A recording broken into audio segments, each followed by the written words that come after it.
Fala aí, rapaziada, trazendo mais um vídeo aqui no nosso canal.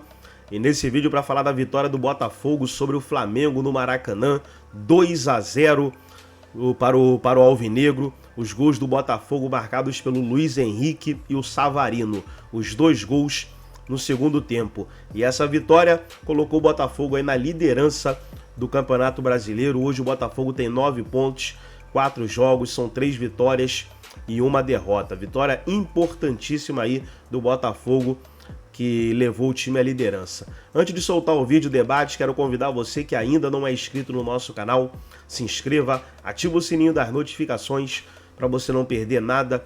Tudo dos grandes clubes do futebol brasileiro você encontra aqui no nosso canal. Então vamos para o vídeo, daqui a pouco nós estaremos de volta.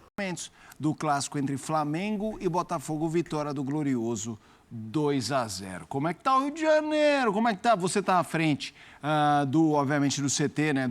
É o Ninho do Urubu aí? Exatamente, né? É o Ninho do Urubu. E eu queria que você falasse um pouquinho como é que tá o Rio de Janeiro, como é que tá esse dia seguinte do Flamengo. Beijo pra você, Beta. Seja bem-vinda. Obrigada, Felipe. Beijo para você, para o Silas, para o Dom, que boa tarde também para o Fã de Esporte. É isso, a gente está aqui em frente ao Ninho do Urubu. Nada de movimentação, nada de turbulência aqui do lado de fora, apesar que o Flamengo vive esse momento de instabilidade. Mas não tem torcedores por aqui. O treino começou 3 horas da tarde. Essa reapresentação depois dessa derrota por 2-0 para o Botafogo. O Flamengo chegou ao 3º jogo sem vencer. 2 derrotas seguidas, lembrando que no meio da semana para o Bolívar pela Libertadores.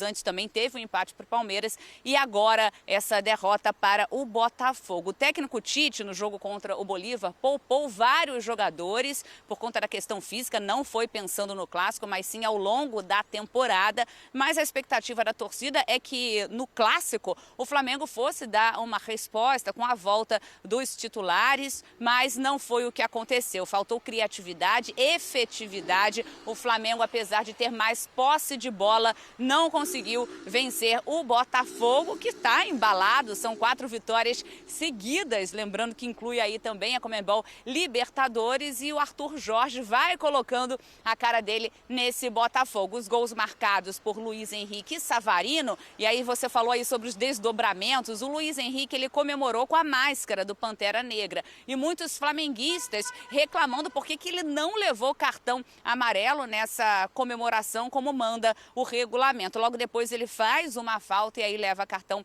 amarelo nessa partida. Mas com a máscara não levou esse cartão, então os rubro-negros não gostaram disso. E o Fabrício Bruno também não gostou nada. E também o Bruno Henrique, do juiz não ter marcado uma falta ali no segundo gol do Botafogo, marcado pelo Savarino. Mas é isso então, o Botafogo embalado, o Flamengo vivendo essa instabilidade e tem problemas daqui para frente. O Flamengo informou agora há pouco em nota que o Arrascaeta e o Pulgar passaram por exames nessa segunda-feira. O Arrascaeta foi diagnosticado com uma pequena lesão na posterior da coxa direita. Já Pulgar teve a entorse confirmada no tornozelo esquerdo. Então, problemas para o técnico Tite. Lembrando que no meio da semana tem Copa do Brasil, depois tem Brasileiro, Libertadores, ou seja, o calendário não dá trégua, e o Flamengo aí também com esses problemas. Felipe.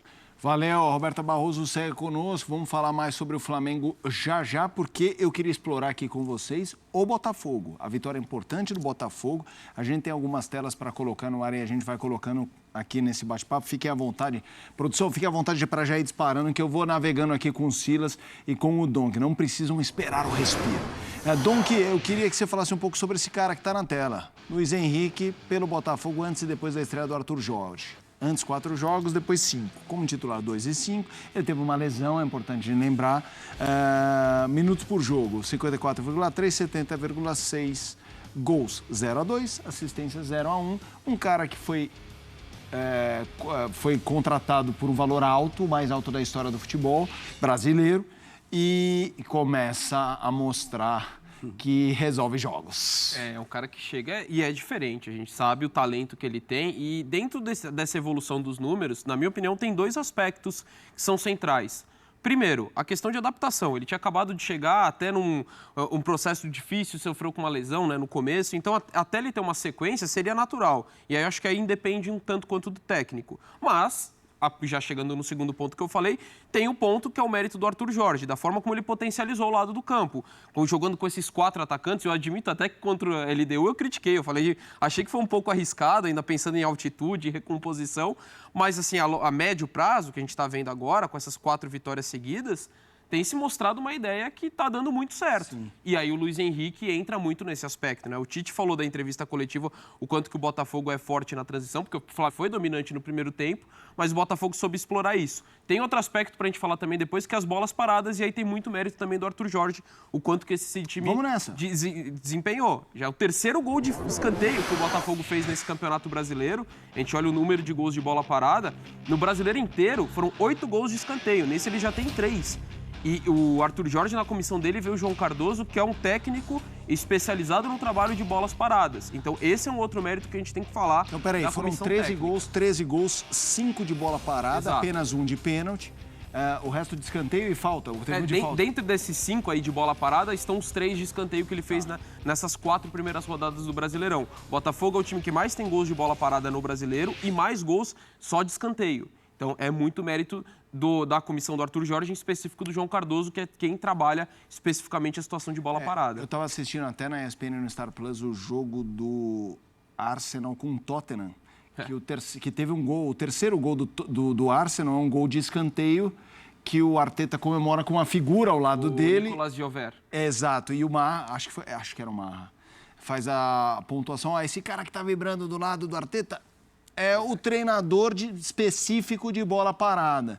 Que é aquela coisa, né, Silas? Time, quando perde, fala assim, né, perdemos um gol de bola parada, como se fosse uma anomalia, como se não valesse. E é uma valência do futebol tão importante que você fazer um trabalho específico, ainda mais com esse calendário lotado, que às vezes você fisicamente não pode colocar todo mundo no campo para correr o tempo inteiro, é uma forma também de otimizar recursos e investir ali tempo para se fortalecer nessa área, Silas. Quando o time faz um gol de jogada ensaiada, cara, que foi, assim, insistência durante a semana, cara, a comissão técnica vibra demais. Nós fizemos um gol aqui, era Parque Antártica ainda, estava no Avaí contra o Palmeiras, tinha Edmilson na zaga. O time do Palmeiras era muito bom, Marcos era o goleiro. E a gente batia uma falta na lateral da área, ficava um na marca do pênalti, todo mundo abria para os lados e fazia um clarão ali. O que estava lá parado saía e o que estava na meia-lua entrava. E a gente fez um gol assim. Meu irmão Paulo, que era meu auxiliar técnico. Então isso aí eu acho que conta muito. Agora, um aspecto que me chamou muita atenção nessa vitória do Botafogo e como foi, além do gol, né, do Luiz Henrique, daquilo que ele está jogando, foi que o Botafogo perde para o Flamengo no campeonato passado, quando o Thiago Maia faz uma falta no Tietê, a falta não é cobrada, a bola cai no pé do Bruno Henrique manda a bola lá na gaveta e o Botafogo vinha sem perder, fazia muito tempo. E ali começa aquela derrocada do Botafogo. E essa vitória, como foi, ganhando, o Flamengo pressionando, o Botafogo já teve a chance de fazer 2-0 e o Rossi faz uma baita de uma defesa e depois o Savarino vai e faz o 2-0, mostra, assim, de uma certa forma, que o Botafogo está amadurecendo com relação ao final de jogo e quando ele está ganhando. A chegada do Luiz Henrique, eu acho que ela é fundamental. Júnior Santos está jogando uma barbaridade. Então, o time do Botafogo, acho que ele está se ajustando. Também é cedo, assim como é cedo para falar do Zubeldia, é cedo para falar do Arthur Jorge ainda, porque recém chega. Vamos esperar mais um pouco, porque todo mundo estava falando do Tite, olha, já não estão falando tanto assim. Carpini, quando ganha do Palmeiras e ganha do Corinthians na Neoquímica, o treinador que veio, ganhou, subiu com o Juventude, não sei o quê. Depois já não era o Carpini que todo mundo fala. Então, assim, vamos aguardar. Mas o Botafogo tem um time muito bom, né, na minha maneira de ver. E pode mudar essa chave, sim, né, daquilo que foi o ano passado. Vamos voltar com a Roberta Barroso, porque tem mais informações envolvendo o Flamengo, de assuntos não necessariamente relacionados ao clássico, mas da vida, do elenco, de planejamento, de grupo. Beta, como é que está essa vida rubro-negra nesse sentido?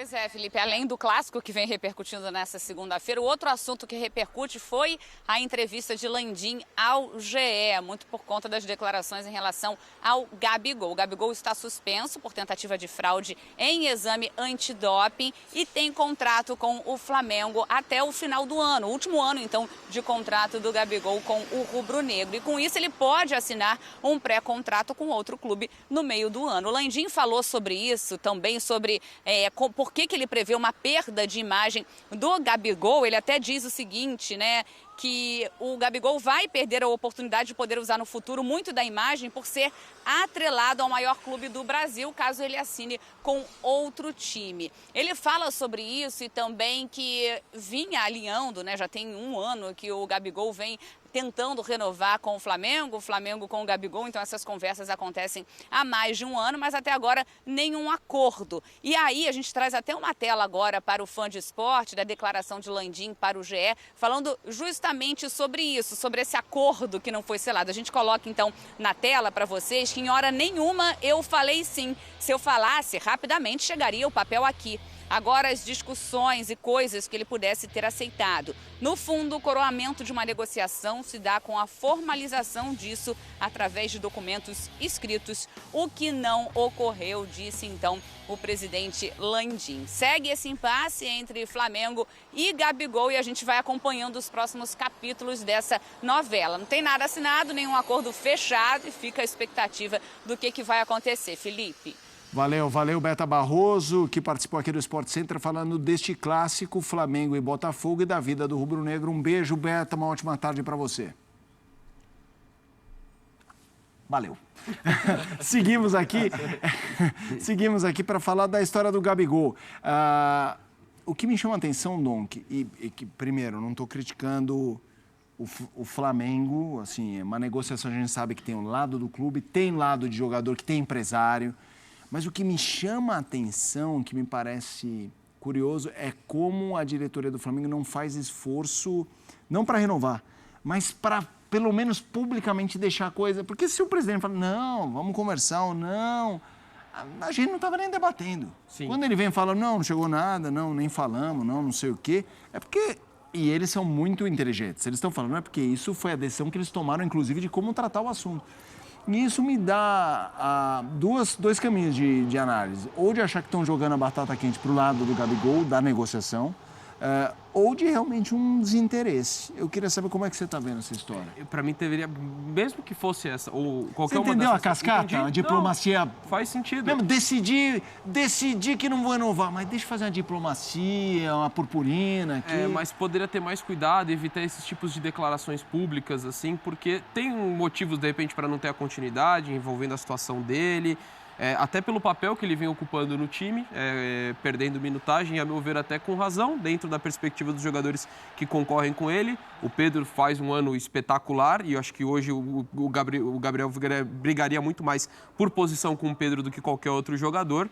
O Tite já falou que ele não seria um cara para jogar pelo lado do campo, por exemplo, também não vejo dessa forma.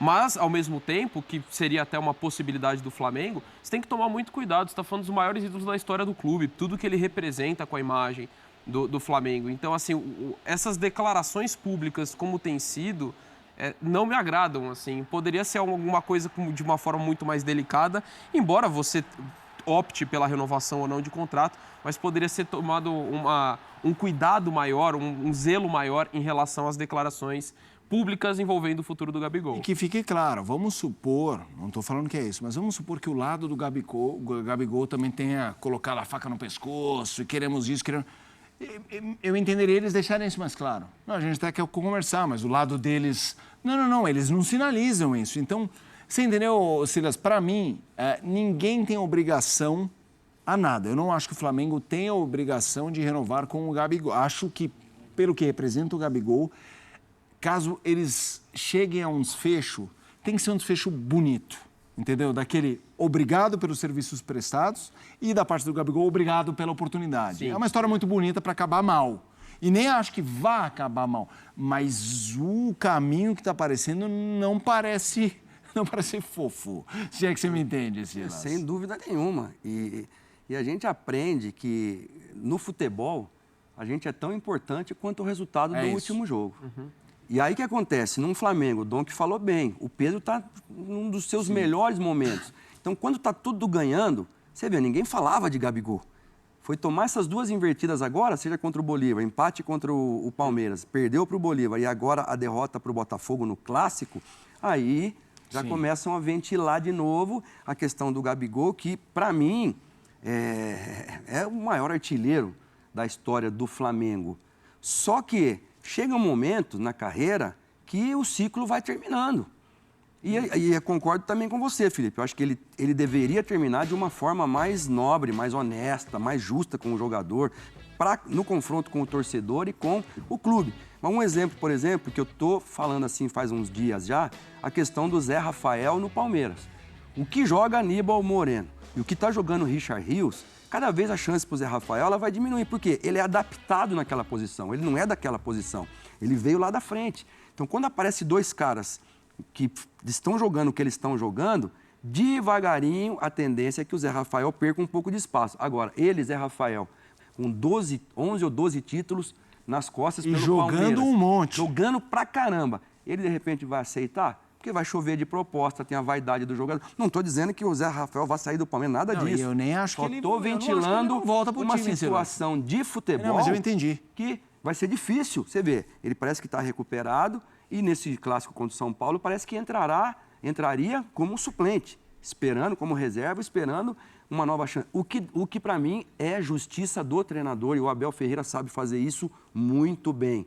Não colocou o Dudu na final porque respeitou a posição do Breno Lopes, do Rony. Colocou o Rony no finalzinho do jogo. Então você vê a gestão do treinador, que para mim é o que o Tite, com toda a experiência que tem, vai ter que fazer lá no Flamengo também. Porque só tem craque lá. Sim. Não tem cara ruim. É que isso não está na pauta no sentido de jogar, porque o Gabigol nem pode pela questão da fraude ao doping, né? Mas esse assunto de renovação, ele é muito particular, inclusive eu vou mudar de assunto, para um clube que tem outros assuntos hoje para a gente falar. Finalmente o torcedor, no caso corintiano, está feliz, mas que é o caso, por outros motivos, da discussão do que vão fazer com o Cássio. E o surgimento de um craque lá, hein, Felipe? A gente vai falar desse 3 Corinthians, tem notícia quente dos dois, né? De um 3-0 pro Corinthians, falar opa! E de um Fluminense. Então tá aí, pessoal, foi o debate falando da vitória do Botafogo, 2-0 em cima